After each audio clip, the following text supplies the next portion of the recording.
aos Colossenses, mas podem ficar sentados. Está bem? Colossenses, capítulo 4, versos 2, 3 e 4. Colossenses, capítulo 4, versos 2, 3 e 4. Pode sentar, por favor. Deixem a vossa Bíblia aberta. Pode se sentar, está bem?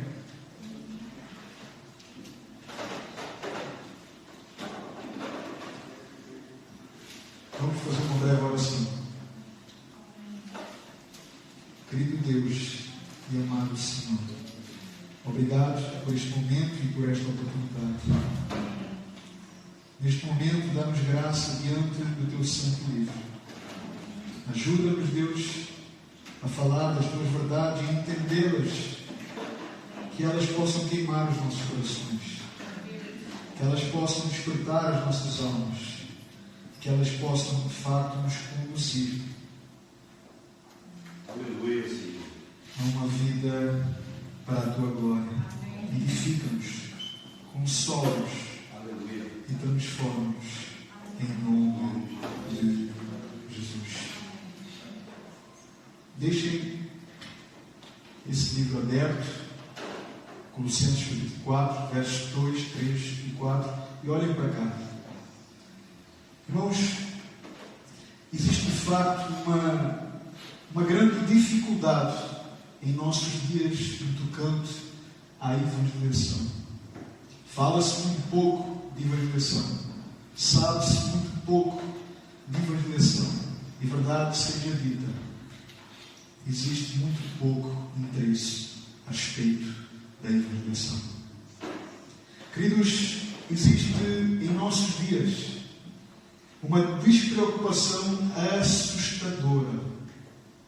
E nós, sim, nós somos o reflexo disso. Tanto individualmente, como coletivamente, como igreja. Porquê? Porque a nossa maneira de viver, a nossa maneira de estar, a nossa maneira de se comportar, os nossos afetos, a maneira como nós olhamos para as pessoas, para o nosso próprio, reflete um grande descaso. Aliás, um gigantesco descaso e uma insensibilidade terrível, queridos. E isso pode significar duas coisas. Ou nós não somos quem achamos ser, ou até somos, mas a nossa vida, ela é uma vergonha. Isto é, talvez não sejamos pessoas convertidas como nós pensávamos que éramos, ou então nos convertemos sim. Porém, nós não estamos dando interesse a respeito dos perdidos, o que é uma contradição autêntica em relação à fé cristã, à fé que nós dizemos carregar e professar. E uma coisa eu quero vos dizer com temor, e tremor diante de Deus, que todos, sem exceção, que todos nós, sem exceção, que olhamos para a evangelização com descaso, com desprezo, com negligência, deveríamos, de facto, seriamente rever o nosso conceito de fé e examinar, à luz da Escritura, se de facto algum dia nós nos convertemos, se de facto algum dia nós abraçamos a fé em Jesus Cristo e se de facto nós estamos na fé. Dito isto, eu sei que existe um povo, ainda que sejam poucos, ainda que seja uma minoria, e é para vocês que me dirijo nesta noite. Sei que não é fácil evangelizarmos as pessoas que nos rodeiam, as pessoas que nos cercam, as pessoas das nossas casas, os colegas de trabalho, todas as pessoas que estão à nossa volta. Sei que muitos de nós têm algumas dúvidas ou até mesmo dificuldades em encontrar o momento oportuno para falar, o momento oportuno para se dirigir à pessoa e como aproveitar as oportunidades. Como então eu posso evangelizar alguém da minha casa que não conhece Deus? Alguém que não teme a Deus? Alguém que não conhece o Evangelho de Jesus Cristo. Como posso então eu evangelizar um ímpio? Como posso eu evangelizar alguém que vive uma vida imoral, uma vida perversa? Como posso eu evangelizar um pecador que está longe de Deus, está ausente de Deus, está separado, que vive então afrontando a justiça e a santidade de Deus? Como eu posso evangelizar pessoas que odeiam a Deus, que desprezam a Deus, que vivem longe de Deus? Vamos olhar para as Escrituras, porque elas têm muito a nos ensinar. Mas antes de tudo, eu quero dizer algo para a igreja, algo para todos nós. Grave isto. Isto é muito importante no que toca à evangelização, porque a evangelização, ela começa com os joelhos no chão. A evangelização, ela começa na intercessão.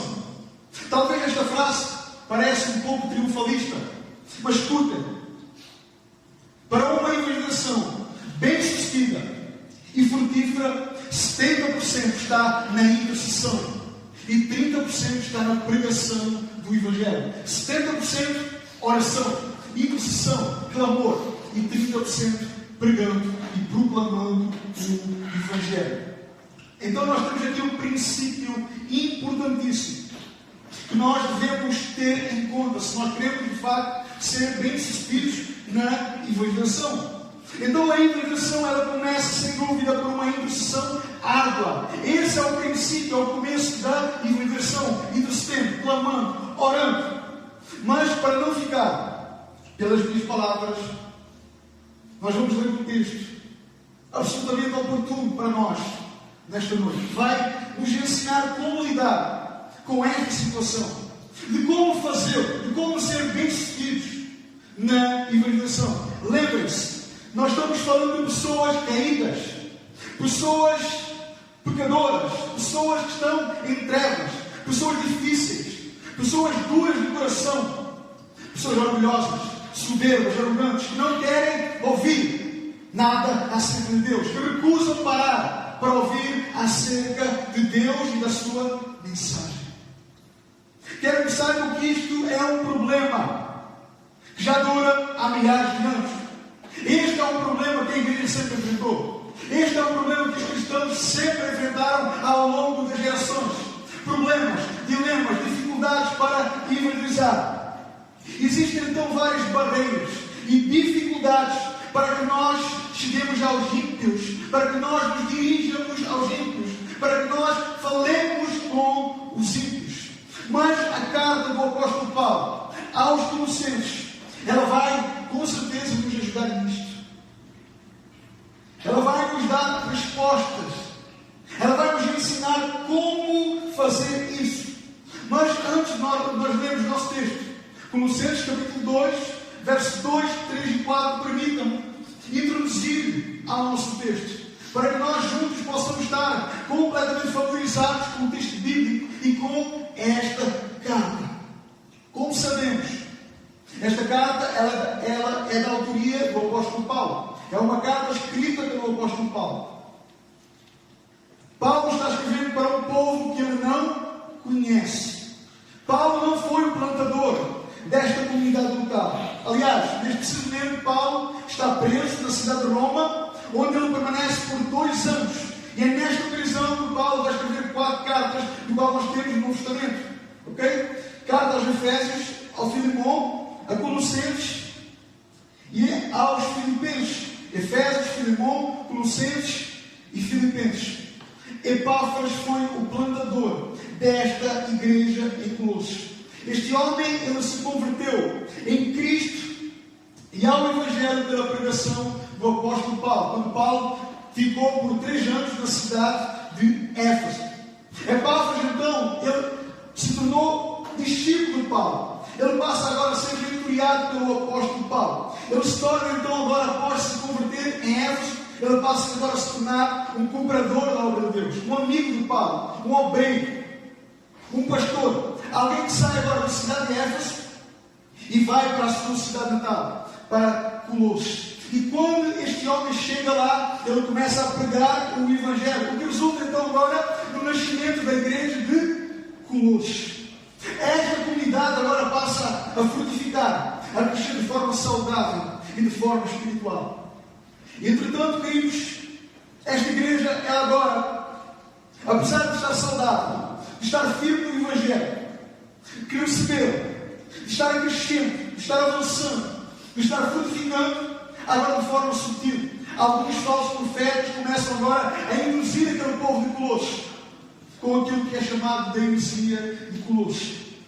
Esses falsos profetas, eles começam a entrar na igreja e começam a assolar a igreja.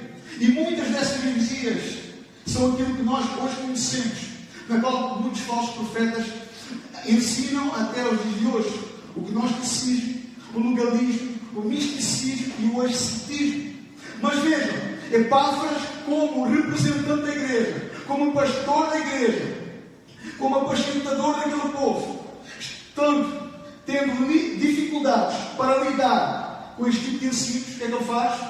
Ele procura agora o apóstolo Paulo, que está em Roma, que está preso na prisão de Roma. Então ele vai agora ao encontro do apóstolo Paulo. Ele passa então agora a expor os problemas que ele estava enfrentando naquela comunidade de Colossos. E Paulo, ouvindo aquele homem falando, ele então agora de forma escrita e objetiva, ele vai aproveitar este momento, esta oportunidade, para enviar esta carta que nós temos aqui nas mãos, que também deveria ser lida por outras comunidades locais. Mas vejam que Paulo, de forma objetiva, ele vai usar esta carta, esta epístola, para refutar, primeiramente, esses falsos ensinos, e vai apresentar de uma forma tremenda e gloriosa a eficácia da supremacia de Cristo e a suficiência da pessoa e da obra de Cristo na salvação de pecadores. Então Paulo, ele vai começar esta carta com ações de graça, louvando a Deus Pai e a Deus Filho. Ele louva também nesta carta a maneira como aquele povo havia recebido a fé em Jesus Cristo, pelo amor então que eles tinham uns para com os outros, por causa da esperança vindoura. Então vejam que esta fé e este testemunho solene estava então agora alcançando toda a província do Império Romano. Agora então o testemunho daquele povo, o testemunho daquela igreja era evidente, era notório. E agora esse testemunho estava se expandindo e as pessoas conheciam o testemunho deles. Nota então que eles haviam recebido isto pela vida e pelo ministério de Epáfras. Foi por este homem que eles foram instruídos e conduzidos à fé, a Cristo e ao Evangelho. Então as boas notícias desta comunidade de Colossos foram dadas ao apóstolo Paulo pelo pastor da igreja de Colossos, Epáfras. Vejam que este homem, sendo pastor da igreja, mesmo estando preocupado com o contexto do verso e com o perigo iminente destas heresias, que ele precisava refutar, que ele precisava combater, ele não deixou de louvar o seu povo. Ele não deixou de se alegrar pela conduta e pelo testemunho do seu povo. E isso então ele falou a Paulo. Agora notem aqui a maneira como Paulo lida com esta notícia. Paulo, em primeiro lugar, ele se alegra muito. Porquê? Porque Paulo recebe esta notícia com uma dupla alegria. Porque vejam, tudo isto é o resultado da eficácia e da eficiência do ministério do apóstolo Paulo, do apostolado que Jesus prometeu a Paulo, que ele seria o apóstolo dos gentios. Olha o peso da evangelização, olha o peso da missão. O evangelho que Paulo pregava alcançou Epáfras na cidade de Éfeso, e este agora se torna amigo cooperador de Paulo na cidade de Colossos, onde ele vai se tornar um pastor e um plantador de igreja. E essa igreja está crescendo e avançando. Então nós já sabemos que esta carta, nós temos na mão a carta aos Colossenses, ela é o reflexo do encontro de Epáfras com Paulo em Roma, na prisão, onde Paulo, ao ouvir este homem, Paulo agora está pronto a ajudar e a combater as heresias, fortalecer os crentes e fazê-los olhar para a obra de Cristo e confiar nela somente para a salvação. Nesta carta, irmãos, Paulo vai anunciar a vitória de Cristo, a supremacia de Cristo, a suficiência de Cristo, a vida perfeita de Cristo e como isso deveria agora servir como estímulo para a igreja, como encorajamento para a igreja, como base na união com Cristo em sua morte e em sua vida. O velho homem estava morto. E o novo homem deveria o quê? Viver em novidade de vida, de modo louvável e agradável a Deus. E isso vai implicar em todo o relacionamento dos crentes, tanto na vida cotidiana, tanto no matrimónio, tanto nos relacionamentos circulares, como nos relacionamentos profissionais. Agora, é interessante nós notarmos que Paulo, nesta carta, ele começa logo no início dizendo que quando soube o testemunho desta igreja, ele começou a fazer o quê? Ele começou imediatamente a orar e a interceder por eles. No entanto, nós chegamos ao capítulo 4, os versos 2, 3 e 4. Paulo agora passa a instruir esta comunidade. Ele passa a instruir esta igreja, estes irmãos, a orarem a Deus, a rogarem a Deus. Olha então o que ele diz. Colossenses capítulo 4, verso 2. Ele diz: continuem a orar, vigiando em oração com ações de graça. Verso 3. Ao mesmo tempo, orem também por nós, para que Deus nos abra uma porta à palavra, a fim de falarmos do mistério de Cristo, pelo qual também estou algemado. Orem para que eu torne esse mistério conhecido, como me cumpre fazer. Vejam que, naturalmente, eles precisavam orar. Eles precisavam permanecer vigilantes na oração. No entanto, meu irmão, o que me chama a atenção e o foco principal aqui está nas palavras do apóstolo Paulo, a partir do verso 3 e 4. Notem, ele diz: ao mesmo tempo, orem também por nós, para que Deus nos abra uma porta à palavra, a fim de falarmos do mistério de Cristo, pelo qual também estou algemado. Orem para que eu torne esse mistério conhecido, como me cumpre fazer. Agora lembrem-se, Paulo estava o quê? Preso na cidade de Roma. Ele próprio diz no verso 3 que ele está algemado. É verdade que durante os 2 anos da prisão do apóstolo Paulo em Roma, Paulo pôde receber visitas, pôde receber cartas, testemunhar, evangelizar, discipular. Muita coisa de facto aconteceu durante estes 2 anos. Mas o que me chama a atenção é, sem dúvida, queridos, o foco do apóstolo Paulo. Paulo era um homem consciente, Paulo era um homem determinado. Notem, Paulo sabia que foi chamado para pregar o Evangelho. Havia uma consciência do apóstolo Paulo. Ele diz: ai de mim se eu não pregar o Evangelho. Temos então no apóstolo Paulo um homem consciente, um homem determinado. Paulo precisava quê? Pregar o Evangelho em determinados locais, para determinadas pessoas. E aqui, de alguma forma, Paulo vai ensinar para nós, para a igreja, que o evangelismo, ele se inicia com oração, com a intercessão. Então guarde isto, note isto, se aproprie, tenha para a sua vida.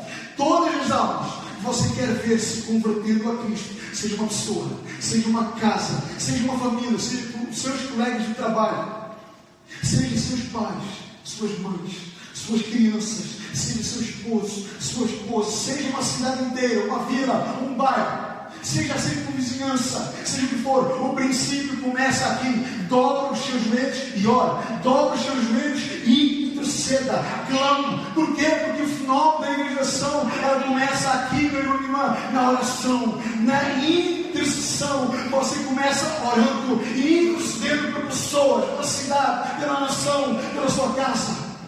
Porque a oração, ela é um meio essencial. Por quê? Porque, em primeiro lugar, ela vai evidenciar quem é o homem. Ela vai evidenciar a inutilidade do homem, a carência do homem, a fraqueza do homem, a incapacidade de homens e mulheres poderem salvar pecadores. E, em segundo lugar, ela vai reconhecer Deus como o único que é capaz de salvar e transformar pecadores. Agora eu pergunto para nós: será que nós já pensamos porque que o apóstolo Paulo está chamando a igreja a orar por ele? Por que que Paulo está encorajando os irmãos de Colossos a orar por ele? Irmãos, nós estamos falando de um homem que foi chamado agitador do mundo. Era um cara daquela época. Nós estamos falando de um homem que teve experiências com Deus invejáveis. Um homem tremendamente ousado e poderoso na doutrina. Nós estamos falando do maior escritor do Novo Testamento. Nós estamos falando, meu irmão e irmã, do maior escritor do Novo Testamento, o maior doutrinador das igrejas do Novo Testamento, o maior pastor, o maior apologeta, o maior missionário, o maior evangelista, o maior plantador de igrejas do Novo Testamento, o maior ganhador de almas.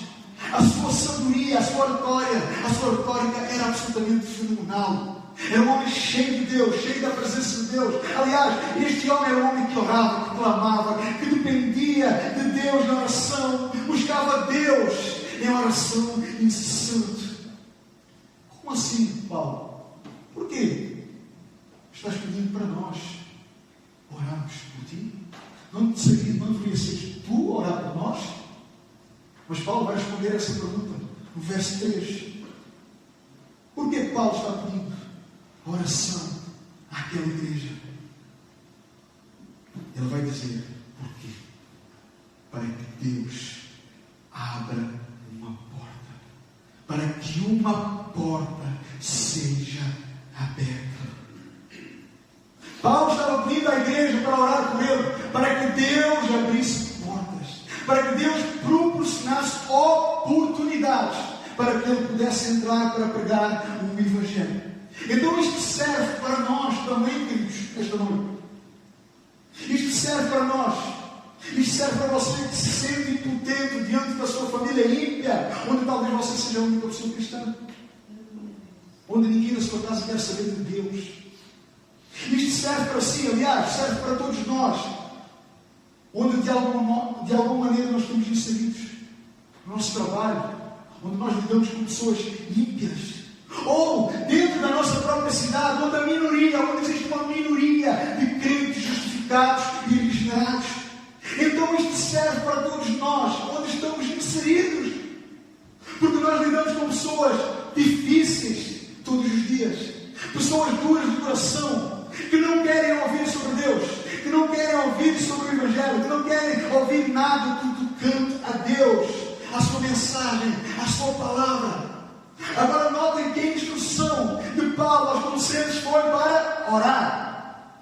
Para quê? Para que uma porta seja aberta, para que aparecessem oportunidades, para que oportunidades lhes fossem dadas. Notem, essa foi a instrução de Paulo para os irmãos de Colossos, para que eles orassem por eles, para que Deus, em sua infinita misericórdia, pudesse então abrir portas para que ele pudesse pregar e anunciar o mistério de Cristo, cumprindo então o seu papel como apóstolo. Isto serve para nós também, queridos. Isto serve também para a igreja. Nós temos uma tarefa, nós temos um papel. Nós precisamos cumprir o ito, cumprir a grande comissão, cumprir o mandato que Jesus deu há 2000 anos atrás. Porque quando Jesus há 2000 anos deu esta ordenança aos discípulos do primeiro século, para que eles pregassem o Evangelho, para que eles testemunhassem o Evangelho, esta verdade, este mandato, este mandamento, a grande comissão, ela não parou lá atrás, ela não ficou estagnada, parada, cessada, não foi somente para aquele povo, para os primeiros discípulos, pelo contrário. Este grande mandato, esta grande comissão, ela repercute até aos nossos dias. O que significa, queridos, que todos os cristãos que são agregados, são atraídos a Cristo pela fé, passam agora a estar debaixo desse mandato da grande comissão. O que significa que nenhum de nós pode fugir dessas verdades, porque a responsabilidade está sobre a igreja, sobre as nossas cabeças. Essa grande comissão, ela repercute para os nossos dias. O que significa que se nós formos alcançados, atraídos, conduzidos para o Evangelho, se nós nos convertermos ao Evangelho, então nós devemos viver para o Evangelho, proclamar o Evangelho, testemunhar o Evangelho, ser evangelistas e missionários. E isso, sem dúvida nenhuma, é a nossa responsabilidade como igreja local. Qual é o nosso papel? Primeiro, orar, interceder, clamar, pedindo então a Deus por oportunidades, por portas abertas, para que nós possamos pregar o Evangelho. Irmãos, Deus responde às nossas orações. Deus responde à oração do crente. Deus responde à oração da igreja. Nós devemos começar então com um período de oração para que Deus abra oportunidades, para que Deus abra portas, para que nós possamos entrar nessa porta. Deus abre portas. Deus vai confirmar essa porta aberta, porque Deus estabelecerá então uma porta aberta e as oportunidades elas vão chegar. Deus vai criar situações, Deus vai criar pontos, Deus vai criar circunstâncias para que nós possamos falar e testemunhar o Evangelho. Você crê nisso? Você crê na soberania de Deus? Deus responde à oração da igreja. Deus responde. Deus vai confirmar, Deus vai abrir portas, meu irmão. A porta será aberta e as oportunidades elas vão aparecer. Agora note a sequência do texto, porque sempre em lugar Paulo pede oração para que Deus abra portas. Ele pede intercessão por portas abertas, por oportunidades. Mas veja que Paulo não fica por aí. Paulo não fica por aí. Afinal de contas, o que vem depois, irmão Fábio? Uma vez que as portas são abertas, as oportunidades aparecem. É nesse momento que Paulo, de forma estratégica, de forma sábia, ele vai fazer o segundo pedido. Qual é o pedido? Paulo, ele vai pedir para que orem por ele, para que Deus lhe mostre como convém falar. Para que Deus lhe mostre como convém falar. Como deveria falar. Ou seja, a oportunidade, meu irmão, vai chegar. Deus vai criar situações. Porém, nós não podemos desperdiçar essas oportunidades. Eu não posso precipitar no falar. Eu não posso precipitar. Eu não posso falar coisas tolas, coisas superficiais. Precisamente por isso é que o apóstolo Paulo coloca então aqui o seu pedido neste sentido. Para quê? Para que quando a oportunidade chegasse sobre ele, para que ele pudesse estar preparado para aproveitar a oportunidade, sendo diligente diante da oportunidade que Deus lhe deu. Então, basicamente, o pedido do apóstolo Paulo era para que ele pudesse estar preparado para aproveitar aquela situação. Basicamente, o pedido do apóstolo Paulo aqui reflete um homem absolutamente consciente da sua pobreza. Um homem consciente da sua inutilidade. Porquê? Porque Paulo sabia o quanto ele necessitava de Deus. O quanto necessitava da sabedoria de Deus para persuadir aqueles que Deus colocaria diante dele. Para que Deus então colocasse agora as palavras certas em sua boca para que ele pudesse pregar o Evangelho de forma eficaz no poder do Espírito Santo, com ousadia e com intrepidez. Então, da mesma forma, você e eu, nós precisamos orar nesse sentido. Irmãos, escutem, ouçam. Não basta nós orarmos por oportunidades. Não basta nós orarmos por situações.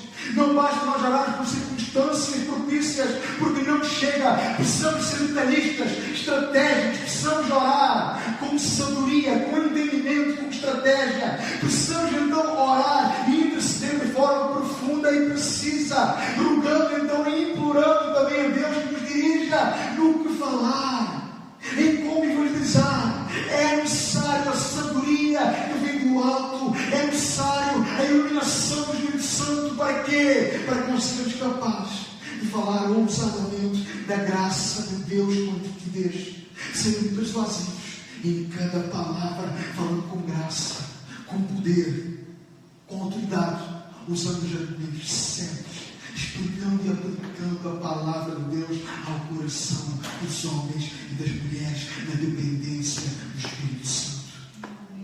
Se Paulo pediu para que os santos de Colossos orassem desta forma, ao ponto de reconhecer a sua incapacidade, a sua inutilidade, quanto mais nós, meu irmão e minha irmã.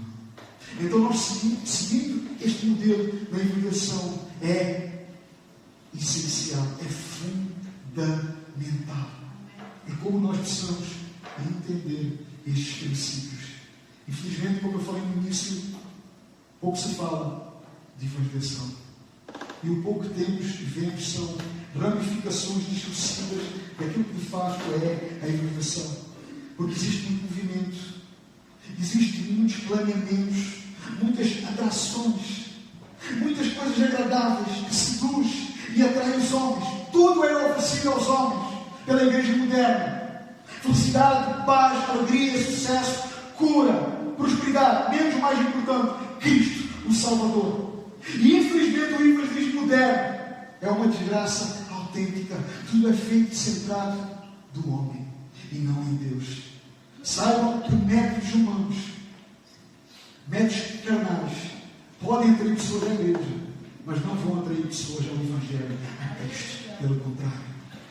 Aqui eu não estou dizendo que é errado criarmos dinâmicas, estabelecemos meios estratégicos, mas se tudo isso não começar, meu irmão, na oração, na intercessão, rogando a Deus para que Deus abra portas, para que Deus nos dirija, para que Deus nos conduza em tudo, tudo o que nós faremos será absolutamente em vão. O que nós precisamos não é métodos humanos. O que nós precisamos, meu irmão, não é encher a igreja, pintar as paredes, não é criar uma igreja mais bonita esteticamente. O que nós precisamos como igreja é o poder de Deus. O que nós precisamos como igreja é a manifestação da ação do Espírito de Deus, nos conduzindo tanto para ir como para falar. Então nós temos que seguir este modelo: oração, intercessão e súplica. Porquê, irmão Fábio? Porque existem muitas samaritanas. Porquê, irmão Fábio? Porque existem muitas mulheres adultas. Porquê, irmão Fábio? Porque existem muitos cornélios, muitos carcereiros, muitos eunucos, muitos gadarenos, muitos bartimeus, muitos cojos, muitos oprimidos, muitos doentes. Existe um povo doente, caído, oprimido, depravado, completamente perdido em suas ofensas e pecados. O nosso papel na evangelização é gerar Cristo no coração de homens e mulheres e anunciá-los Cristo e Cristo crucificado. Aleluia. A fé vem pelo ouvir e o ouvir vem pela palavra de Deus. Como parte do povo de Deus, como parte da igreja de Cristo, foi-nos dado poder, autoridade, foi-nos dado uma preciosa graça de nós podermos expor e testemunhar o Evangelho de Cristo, de perdão, reconciliação e salvação aos pecadores. Agora, se por um lado, na evangelização 70% é interceder, assim também eu digo que 30% é essencial. Pregação do Evangelho. 70% intercessão, 30% a pregação do Evangelho. Agora, o que é o Evangelho? Permita-me dizer o que é o Evangelho. Por que é que os homens necessitam do Evangelho? Por que a mensagem do Evangelho é tão urgente? Qual é o propósito do Evangelho? Qual é o tema central do Evangelho? Aqui está outro problema que nós enfrentamos em nossos dias: uma grande ignorância a respeito daquilo que é o Evangelho. Irmãos, ouçam, se nós fizéssemos um estudo e questionássemos a maioria dos evangélicos em nossos dias a respeito desta pergunta: o que é o Evangelho? O que representa o Evangelho? Nós ficaríamos absolutamente surpreendidos pelas respostas patéticas e equivocadas dos muitos evangélicos. Porque muitas dessas respostas, elas invertem claramente a visão bíblica daquilo que é o Evangelho, daquilo que representa o Evangelho. O Evangelho não é carro, não é casas. O Evangelho não é matrimónio. O Evangelho não se centra no homem. O Evangelho não beneficia ninguém a nível terreno. O Evangelho não promete lucro. As suas promessas, elas não se baseiam nesta terra, mas na eternidade. O Evangelho não promete satisfação própria. Ele não promete prazer próprio. Não faz de ninguém bem-sucedido ou próspero. O Evangelho não promete uma vida fácil, um mar de rosas. O Evangelho não isenta ninguém da dor, do sofrimento, da perda, da morte, da angústia, da aflição, da tribulação. Não, pelo contrário. E saibam que muitas destas afirmações que negam aquilo que é o Evangelho e o que representa o Evangelho são respostas e definições de muitos evangelhos. E infelizmente eles dão estas respostas, eles usam estas respostas para evangelizar os ímpios, anunciando e propagando uma mensagem desconectada de Cristo. Aliás, basta olharmos para as televisões. A televisão, ela está absolutamente cheia disso. Por isso eles apresentam uma mensagem triunfalista, atrativa, chamativa, dando aos homens motivações de sobra para crerem neste suposto Evangelho. Meus irmãos, por isso as seitas, elas estão crescendo cada vez mais. Porque o tipo de mensagem é tudo que os homens querem ouvir. É o conteúdo perfeito, que promete uma vida perfeita aqui nesta terra, sem eternidade, desprovido da eternidade, desprovido do Cristo crucificado. Propaganda errada, mensagem errada, conteúdo errado e evangelho errado. Está levando pessoas ao inferno. E olha que são multidões. Multidões. Sabem? O que deveria atrair pessoas aqui, o que deveria atrair pessoas a nós, o que deveria atrair pecadores a Cristo, é a sua própria condição, é o seu próprio estado, é a sua própria perdição. E uma vez que os homens não conseguem enxergar o seu quadro, a sua condição, por quê? Porque no Evangelho moderno o pecado é removido, a condição pecaminosa do homem é removida. O homem moderno olha para si e se acha bom, se acha merecedor de Deus. Ele não consegue enxergar a sua condição, o seu pecado. Imagine um médico. O médico está diante do seu paciente e o paciente está num quadro médico absolutamente terrível, quase morto, quase a caminho da morte. E esse médico, sentado na frente do seu paciente, ele simplesmente omite a condição do seu paciente. Aliás, ele não somente omite, como ele diz: olha, está tudo bem, pode ir embora, diverte, vai viver a tua vida, porque nada te vai acontecer. Isso é absolutamente mentira. Omitiu a verdade, omitiu o quadro do homem. Então este é o tipo, ou resultado da pregação contemporânea em nossos dias, que tira do homem o seu pecado, tira do homem a sua condição criminosa e que faz do homem a fraqueza de Deus, que faz do homem merecedor de Deus, que faz do homem merecedor da bondade e da graça de Deus, faz de Deus como se fosse um atendente, onde Deus é o servo e o homem é Deus. Esse tipo de mensagem, irmãos, tem que ser oferecida lá fora.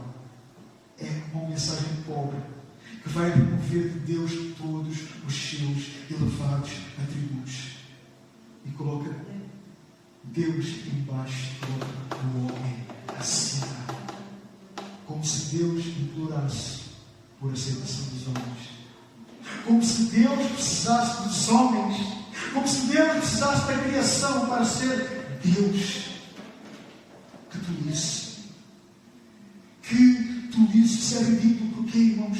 Porque o Deus das Escrituras, ouça, o Deus das Escrituras não implora por aceitação dos homens. O Deus das Escrituras não depende de homem algum. Por quê? Porque Ele é totalmente glorioso, majestoso, alto, poderoso. Ele é único, Ele é santo, Ele é perfeito, Ele é autoexistente, Ele é autossuficiente, Ele é soberano, Ele é santo, Ele é separado, Ele é todo poderoso, Ele tem o poder sobre as suas mãos. Quem é o homem diante da magnificência, da glória do ser de Deus? Este tipo de mensagem tem removido os atributos, a glória e a ofensa do Evangelho.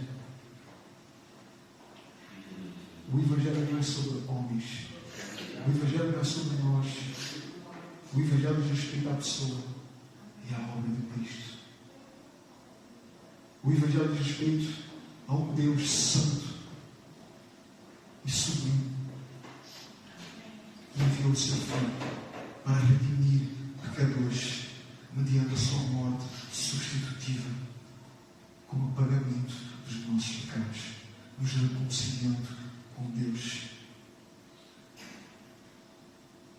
O Evangelho promove salvação em detrimento do sacrifício vicário de Jesus Cristo na cruz do Calvário. O Evangelho é o único antídoto, é a única mensagem, é a única vacina, é o único meio que pode transformar, salvar e redimir pecadores mediante a graça de Deus. Irmãos, escutem. Tem removido a ofensa do Evangelho. O Evangelho ofende homens e mulheres. O Evangelho ofende homens e mulheres. E se nós queremos de facto pregar o Evangelho, se nós queremos de facto testemunhar o Evangelho, nós devemos ter consciência daquilo que é e daquilo que representa o Evangelho. Sabendo que o Evangelho vai denunciar o homem. O Evangelho vai humilhar o homem. O Evangelho vai colocar o homem numa condição de vida e morte. O Evangelho faz do homem culpado e mostra que um dia ele estará perante um Deus santo e justo. E Deus não terá esse homem, essa mulher inocente, mas Deus vai punir justamente. Porquê?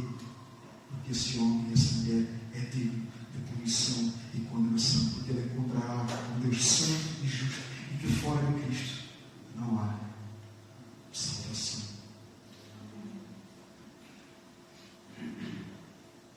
Lembre-se, precisamos ter consciência. Um Deus santo e justo soberanamente decide salvar pecadores, homens e mulheres maus, injustos, rebeldes. A morte de Jesus, ela leva o nosso pecado, a nossa culpa. Ali naquela cruz, o seu corpo é esmagado. A justa ira de Deus é despejada sobre Jesus. E Deus satisfaz a sua justa ira para assim salvar e justificar pecadores mediante os méritos e a justiça de Cristo. Deus aceitou o sacrifício de Jesus porque Jesus ressuscitou. E agora, mediante o seu sacrifício, ele ordena a todos os homens, em todos os lugares, que se arrependam e creiam no Evangelho. Isso é o Evangelho. Essa é a mensagem do Evangelho. E homens e mulheres carecem de ouvir o Evangelho. Que nós não sejamos uma igreja que omite a verdade do Evangelho, mesmo que pessoas sintam-se ofendidas, porque o Evangelho ofende e apresenta a condição do homem diante de Deus, e que o homem vai dar contas diante de Deus. Então, se nós queremos ser uma igreja evangelística fiel, e que se nós queremos ser uma igreja fiel na evangelização, frutífera, nós precisamos depender de Deus, tanto para que Ele abra portas, como também nos conduza a falar, mas nós precisamos ter uma consciência daquilo que é o Evangelho. Que nós possamos entender isso, irmãos. Que nós possamos entender isso. O que vai atrair pessoas é o Evangelho, é a condição delas. Vamos orar por isso. Que Deus nos dirija, que Deus abra portas, que Deus crie oportunidades, que Deus nos dirija a falar, mas saibam que o nosso papel é pregar o Evangelho. Curva a sua cabeça. Vamos orar.